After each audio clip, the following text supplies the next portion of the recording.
Hey guys, welcome back to my channel. Quick shout out to all my new subscribers. I have like 17 subscribers right now and I'm like basically mega famous. And my mom even said like, I can't wait to watch your next video. So like, I'm just killing it.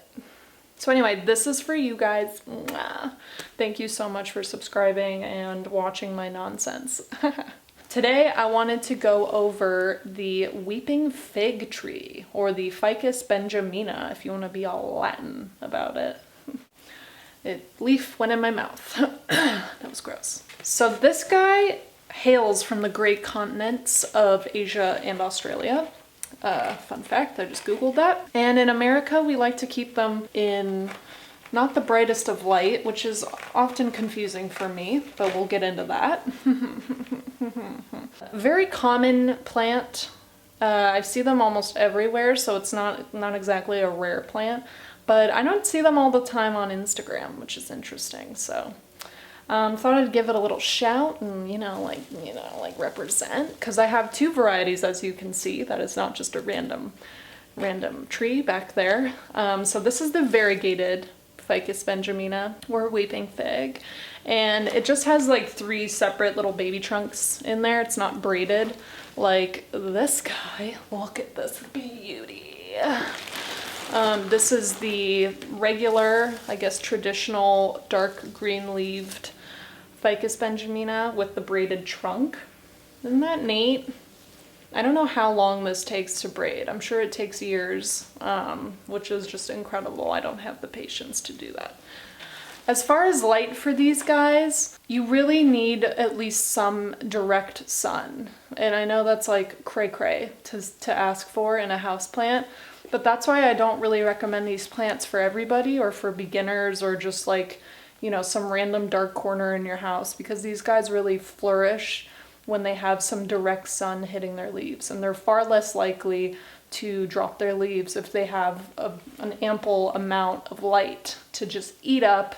I have this guy directly in my window and it has never dropped a single leaf. I'm not even being dramatic, like I'm not even lying. Just gonna pat myself on the back. So cool. Good job, Mackenzie. So as far as soil goes, these guys like evenly moist soil at all times. They obviously, like most plants, don't like to be just drenched in water. They cannot be sitting in water. That is very important because that will lead to root rot, which is no good.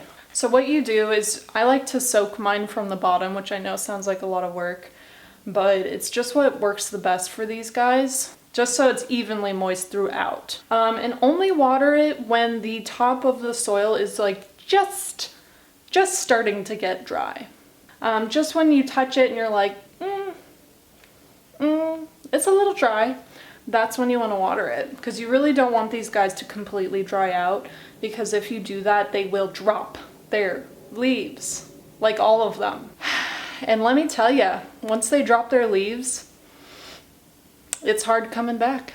So another thing that I've learned about these plants is you have to be extremely careful when you're repotting them. I was having like a problem with gnats and I wanted to replace its soil almost completely, because I'm like, okay, we need a fresh start right now.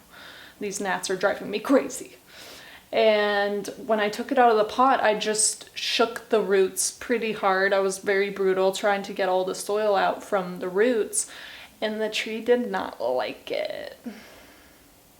When you go to repot it, do not touch the roots. Just literally slip it out of its plastic container and then place it into your new pot and then surround it with fresh soil.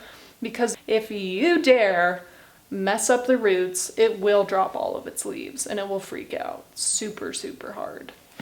And I was never able to have it grow back. Like its leaves never came back, it never recovered. And I just, I don't know. Once the leaves drop, you just gotta like, come on. All right, guys, I wanted to be truthful with you and show you another Ficus Benjamina that I grew. So just get ready to scream in horror and hate me, I know. Here it is. Can you see all that? It's really sad. It's really, really sad. It's just been doing really poorly ever since I repotted it, because it doesn't like its roots to be messed with. But as you can see, it's dropped 98% of its leaves, and there goes another one. But it's part of the reality of this tree. It's really, really finicky. And if you don't get it just right, they will do this. Here's what it should be, and again, what it should be. Okay. All right, I hope that was helpful, guys. Just to wrap it up, definitely not a beginner houseplant. I would say this is like an intermediate to difficult level houseplant if we're doing like levels. And if only if you have direct sun to give her. She needs that direct sun to just like pour onto her skin. Anyway, thank you so much, guys, for subscribing and watching and coming back. If you're new here, hi, I'm like so weird. And I will hope to see you in the next one. Bye, guys.